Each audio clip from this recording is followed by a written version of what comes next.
Atenção porque vai começar a aula de Geografia. Olá, turma. Aqui é o professor Bruno Viana. Vamos juntos a mais uma aula de Geografia, aqui pelo canal Eduque Mais SCPE. Agora a nossa aula será para os nonos anos, tá?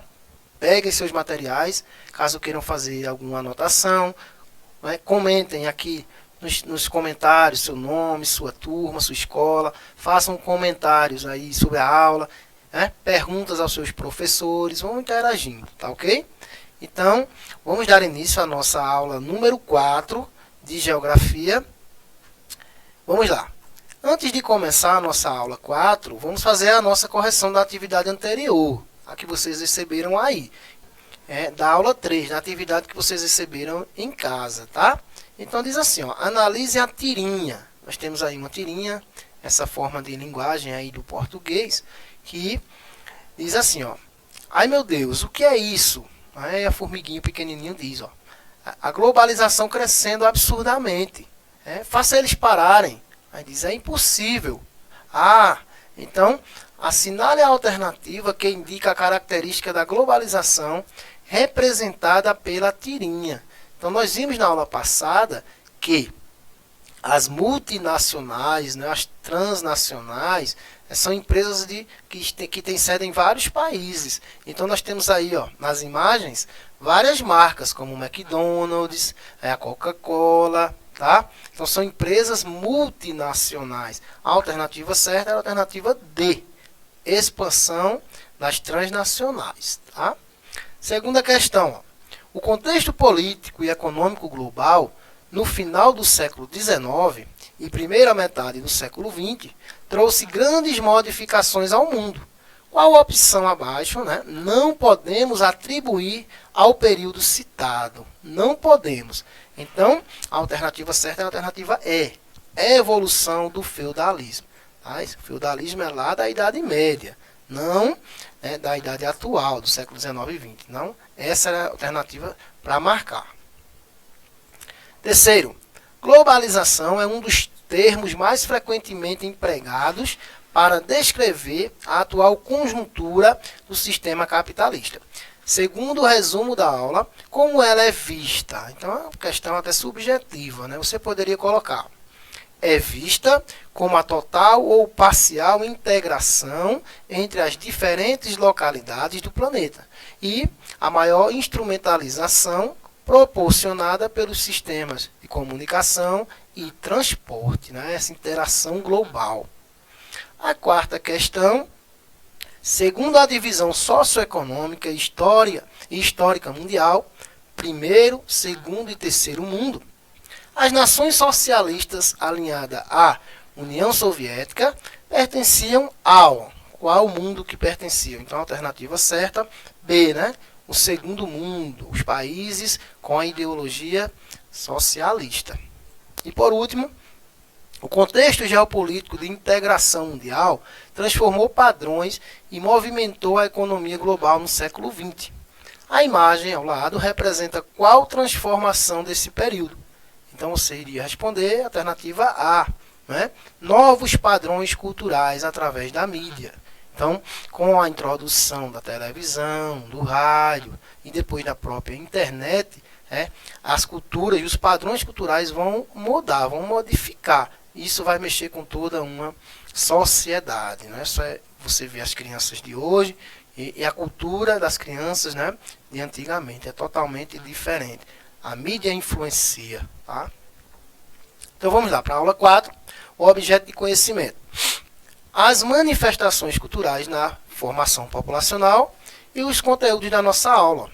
Multiplicidade cultural, escala mundial, manifestações culturais de minorias étnicas, paisagens e modos de viver dos povos na Europa, Ásia e Oceania. Lembrando que esse assunto vocês também encontram no livro de vocês, né? A partir do capítulo 2. Né? Vamos lá. Multiplicidade cultural em escala mundial. O que é isso? A multiplicidade cultural, também chamado de multiculturalismo, tá? implica a diversidade de manifestações. Como cultura, compreende-se o conjunto de costumes e tradições de um povo, transmitidas de geração em geração. Como elementos culturais representativos de um determinado povo, destacam-se a língua, a crença, a fé, os valores, costumes, comportamento, religião, folclore, dança, culinária, arte, entre outros. Então o mundo é isso. Essa diversidade de cultura, cada povo tem sua cultura, E isso vai ser exercido de forma diferente. Multiplicidade. Vamos ver aqui alguns tipos de cultura. Por exemplo, a cultura erudita. Que palavra é essa, Cultura erudita. É a cultura nobre, a cultura mais estudada, Esta é aprendida e desenvolvida nos ambientes acadêmicos, a partir de muito estudo e pesquisa. Distingue certo grupo social da população geral, isto é, confere distinção social. Então, vejam, é a cultura mais nobre, que vem lá da Europa, que precisa de mais estudo, de mais obediência, de pesquisa. Então, podemos citar como cultura erudita, por exemplo, a música clássica e o balé. A música clássica, os maestros, os tenores. E o balé, que é essa cultura tão rica, tão profunda, tão estudada, tão bonita. Então, é um tipo de cultura erudita. Cultura popular, agora é um pouco diferente, é inverso. O conjunto dos valores tradicionais de uma população que identifica um povo de um certo território. Ou seja, é a cultura produzida por pessoas anônimas de maneira coletiva e costuma ser expressa de maneira artística, como em danças, festas folclóricas, carnaval, artesanato e outras, Então nós temos aí algumas imagens de cultura popular. Por exemplo, as quadrilhas aqui do nosso Nordeste, no São João. No momento não temos, mas veja que essa cultura ela predomina aqui no mês de junho, As quadrilhas, as apresentações artísticas, é uma cultura popular, regional, tá? Por exemplo, a pintura aí dos bonecos de barro, feito pelos artesãos, tanto em Olinda quanto em Caruaru, tá? Muito rico. Essa questão do artesanato é uma cultura também passada de pai para filho, Temos aí o trio Pé de Serra de Barro, que marca também aqui o Alto do Moro em Caruaru, todo o legado do mestre Vitalino, um dos maiores artesãos do barro, cultura nossa, cultura nordestina, cultura regional, é uma cultura popular. O que diferencia as culturas? O que é que diferencia? Então, são os elementos de identidade cultural. Então, cada cultura tem sua identidade. Por exemplo, através da cor e da raça, a religião de um povo vai definir, a língua, a linguagem, as roupas, o vestuário, música e dança principalmente, manifestações festivas, gastronomia, a comida, a culinária, uso de costumes e patrimônios, tudo isso são elementos que vão provocar uma identidade cultural de um povo. Vamos ver alguns. Por exemplo, um exemplo de identidade cultural por cor e raça. Tá? Uma etnia ou grupo étnico representa uma comunidade humana definida por afinidades linguísticas e culturais. Nós temos aí povos que vivem em tribos, Por exemplo, as tribos africanas estão lá no mesmo continente, mas com culturas totalmente diferentes. Essas duas primeiras imagens são tribos africanas com costumes totalmente diferentes. Podem olhar que o jeito, a forma do cabelo, das roupas são iguais em uma etnia, em uma tribo, e na outra também, tá? O tipo de cabelo que usam, os colares, as roupas, tudo isso é uma cultura imposta, tradicional, de região para região. Essa outra foto aí, nós temos essa senhora aí, com essas argolas no pescoço. Isso aí não é um castigo não, gente. Isso aí é uma cultura deles. É uma tribo lá da Tailândia, chamada as mulheres girafas, que elas têm como cultura colocar essas argolas no pescoço.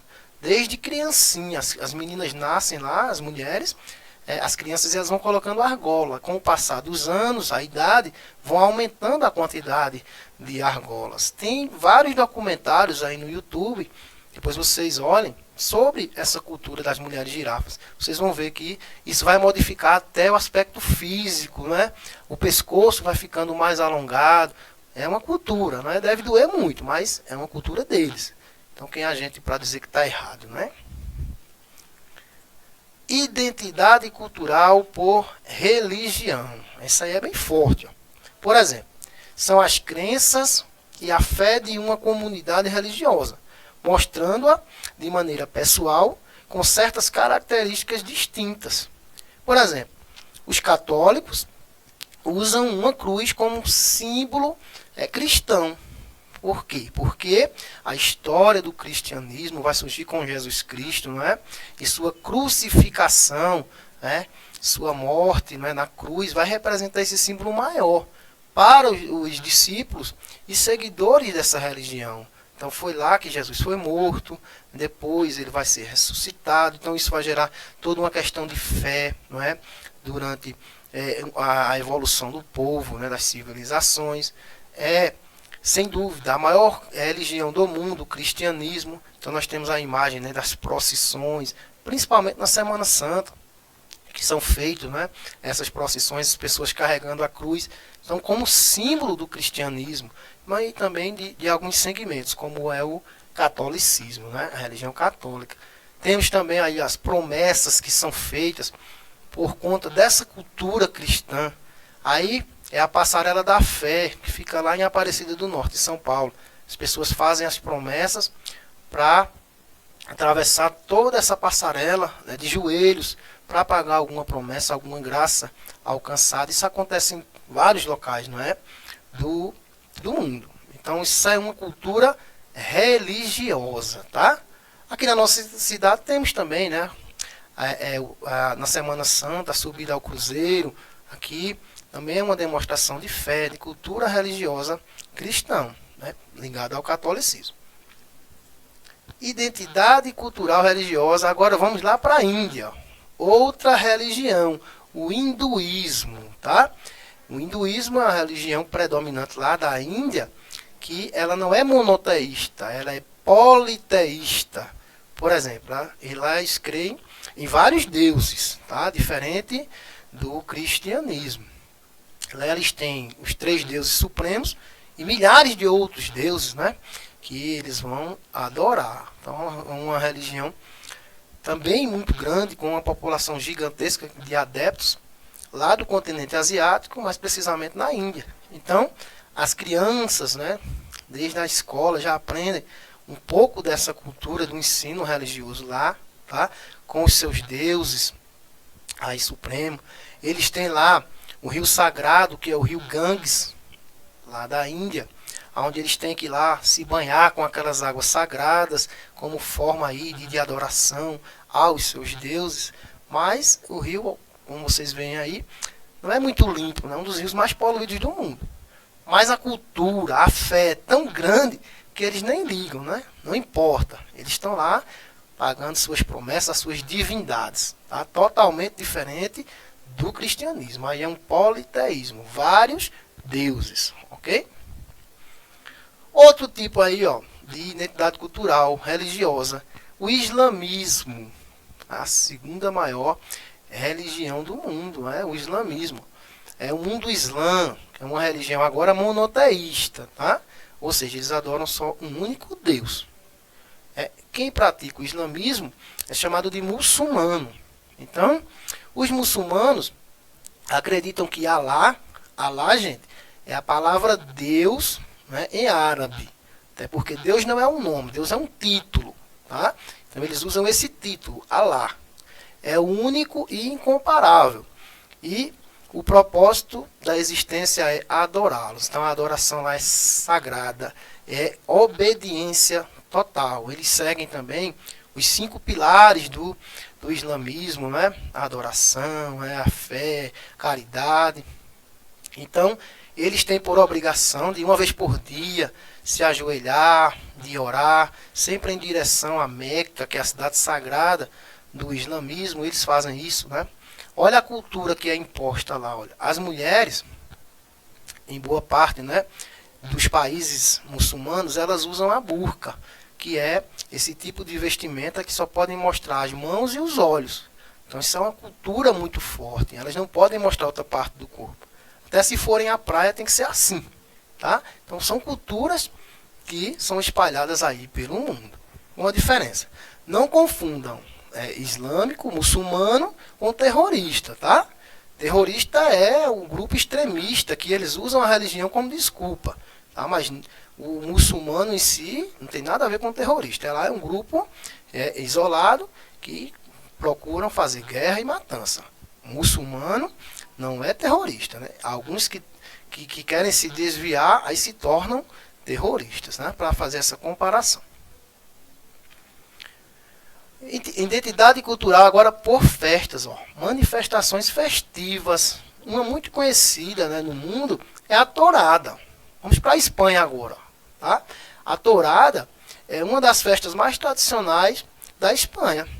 O povo espanhol considera o esporte uma forma de arte que está intimamente ligada com a história, arte e cultura de seu país. Então a tourada, essa cultura vai partir lá da Espanha, lá na Europa. Então os toureiros, eles têm aí essa disputa com os touros, né?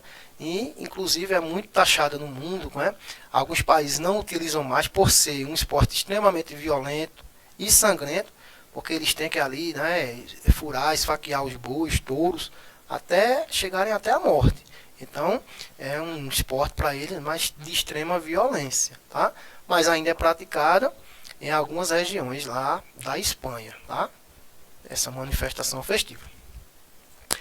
Aqui, identidade cultural em países asiáticos, agora pela gastronomia, olha, a culinária, tá? Aí vamos ver nessa imagem aí eu pergunto, gosto se discute? Ó, e aí? Há muitos lugares no mundo em que comer insetos faz parte dos costumes, formando um importante complemento alimentar. Então nós temos aí em países asiáticos, Japão, China, a própria Índia e outros países, em que se alimentar de insetos e até de outros animais exóticos é normal, tá? Faz parte da alimentação deles. Então nós temos aí vários tipos aí de insetos que eles se alimentam normalmente, né? Claro que isso é uma cultura imposta deles, tá? Inclusive esse momento que nós vivemos da pandemia, surge teorias, não é?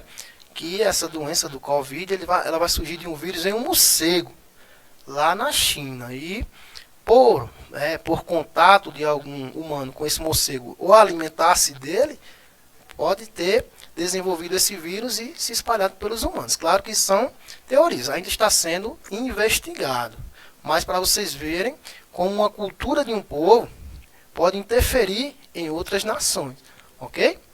Então deixa eles comerem o que gostam, porque cada um tem seu gosto, a gente não. Manifestações culturais de minorias étnicas. Ó, agora as minorias, que são grupos étnicos e raciais cujos membros podem vir a sofrer qualquer tipo de discriminação. São chamados de minorias. Ó, há muitos grupos sociais minoritários. Estes podem ser de étnicos, por exemplo, os índios, por raça, né? Religiosos, grupos de religião, de gênero, por exemplo, o movimento LGBT, de homossexuais, de lésbicas e outros, né? Muitas minorias sofrem exclusão social, desigualdade, preconceito e discriminação. Por isso, minorias, tá? São grupos isolados. Nós temos aí a imagem, vários grupos, né, religiosos, tribos indígenas, movimentos sociais, né, de sexualidade, de gênero, e assim vai. São chamados de minorias étnicas. Minorias étnicas, os indígenas no Brasil são uma minoria diante de um povo, né, de uma nação tão grande, eles são minorias. Então, nós temos várias tribos diferentes no Brasil. Em todas as regiões nós temos tribos indígenas, e cada uma com sua cultura diferente. Aí temos tribos aí, ó, da região amazônica, cada uma com sua cultura, né, com seu estilo de vida. Isso vai passando de tradição em tradição. Vamos para outro continente agora, a Oceania, ó, o menor dos continentes, tá? Minorias étnicas lá na Oceania. Por exemplo, os aborígenes, ó, são a população nativa original lá da Austrália, que é o maior país da Oceania. É uma tribo originária de lá, né? Atualmente correspondem a 1% só da população australiana. Alguns vivem em aldeias no deserto, outros moram em bairros periféricos das grandes cidades. Em razão de grande discriminação, muitos não conseguem emprego formal e recebem auxílio do governo. Então é uma cultura extremamente antiga. Assim como os nativos do Brasil, que já existiam aqui quando os colonizadores chegaram, lá na Austrália já existia também os nativos de lá. Olha aí a primeira foto. E do mesmo jeito que os índios brasileiros foram escravizados, mortos, os de lá também, ó. Eles eram tratados até como animais, tá? Foram escravizados e mortos também pelos colonizadores ingleses. Ainda existem essas tribos lá, existem sim, né, em minorias, mas eles ainda seguem algum tipo de cultura. Olha aí essa imagem de alguns aborígenes que vivem lá, né? Uma população mais isolada. Paisagens e modo de viver. Povos na Europa, na Ásia e Oceania. Vamos ver agora alguns pontos turísticos desses 3 continentes. Só para a gente observar, saber, né, como são e suas belezas. Ó. Por exemplo, pontos turísticos lá da Europa. Tem 3 aí bem famosos. Ó. Primeiro, a Torre Eiffel, lá em Paris. O cartão postal de Paris, né? A cidade mais turística do mundo, tá? Paris. Temos aí, ó, Veneza, uma cidade lá na Itália, que está praticamente abaixo do nível do mar. Então o mar invade as ruas e lá associando assim, ó, por essas barcas aí. Então, uma cidade muito bonita e muito famosa por conta desse fator geográfico, tá? E na outra imagem temos aí o Coliseu, ó, lá em Roma, a capital da Itália. Marca toda uma história do Império Romano. Os imperadores tinham aí como o grande palco, né, de suas atividades culturais. Inclusive, a caçada aos católicos, né, depois da morte de Cristo, até o século III depois, aí muitos católicos foram mortos aí, né, a mando dos imperadores romanos. Então é um ponto histórico lá de Roma, na Itália. Vamos para a Ásia agora. Paisagens e modo de viver. Por exemplo, essa primeira imagem aí nós temos uma cordilheira de montanhas, uma cadeia de montanhas chamadas de Montes Urais. É a divisão geográfica natural que faz a fronteira entre a Ásia e a Europa. Então é a fronteira natural que divide os 2 continentes, né? Os Montes Urais, que fica lá na Rússia, tá? Outra forma de cultura aí, ó, por exemplo, essas crianças lá da Coreia do Sul.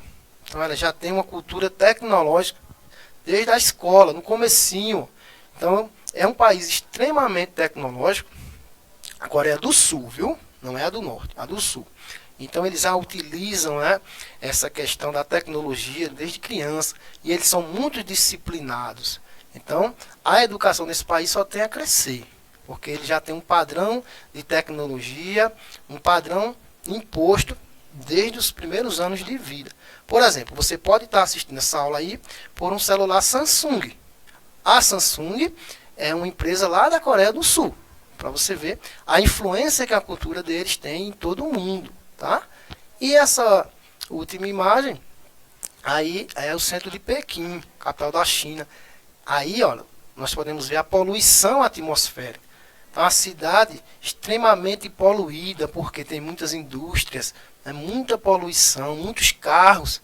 Então, o céu lá fica totalmente nublado. Não é de chuva, mas sim de fumaça, tá? De poluição. Então, essas são paisagens da Ásia. E na Oceania, ó, tá? Paisagens e modo de viver. Aí lá no menor continente, ó. A Oceania é o continente mais isolado do mundo. Sua barreira geográfica fez com que fosse o último a ser descoberto pelos europeus. Ó. O último a ser colonizado. Tá? Então lá tem várias paisagens, várias culturas diferentes. Por exemplo, essa primeira imagem, nós temos aí Sydney, que é uma das cidades mais importantes lá da Austrália. Não é a capital, viu? A capital é Canberra. Mas Sydney é muito famosa porque os pontos turísticos, né, o IDH muito alto, é uma cidade muito atrativa de se viver e muito rica. Então nós temos aí nessa imagem o teatro, que é o Opera Hall, que é um dos maiores teatros mais famosos do mundo, tá? Então nós temos aí. Essa outra imagem é uma tribo lá da Nova Zelândia, os Maoris, que é uma tribo nativa lá da Nova Zelândia, né, que é um país, um conjunto de ilhas que fica ao lado da Austrália, tá? Então isso é uma cultura deles, né, um povo tradicional lá da Nova Zelândia. Essa imagem aí é da capital desse país, né, Wellington, a capital da Nova Zelândia. E é um das cidades mais economicamente, né, falando, né, e culturalmente falando, lá da Oceania, das mais ricas. Por exemplo, para vocês que gostam de filme, a trilogia O Senhor dos Anéis foi gravada aí nesse país, na Nova Zelândia. Então são culturas que vêm de um local e vão ser expressas para todo mundo, né? E também suas paisagens, que são lindas, tá? Então é isso, as referências da nossa aula, da nossa pesquisa. Muito obrigado pela atenção, espero ter contribuído. Até a próxima aula, viu?